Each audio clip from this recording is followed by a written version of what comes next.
all of our salespeople have to get an SSI score of 70. Really?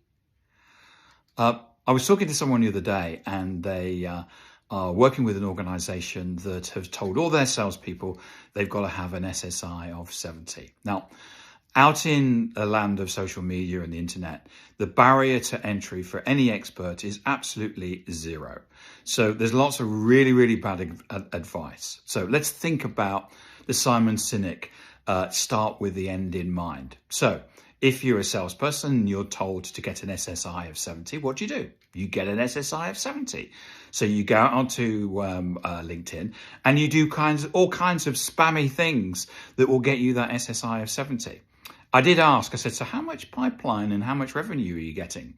And the person didn't want to tell me. And I suspect they're probably getting nothing at all, because all their salespeople are doing all day is trying to get an SSI of 70. Now, if we start with the end in mind, which is we need to generate meetings, pipeline, conversations, and ultimately revenue, what that will do is it will drive a behavior within your sales team that will drive pipeline, meetings, and revenue. And that's what you want from a social selling methodology, not tactics that are going to distract your salespeople from what they should be doing day to day, which is ultimately delivering revenue and meetings. If you want to know more, there's my third book, Social Selling Techniques to Influence Buyers and Changemakers. It's available on Amazon worldwide.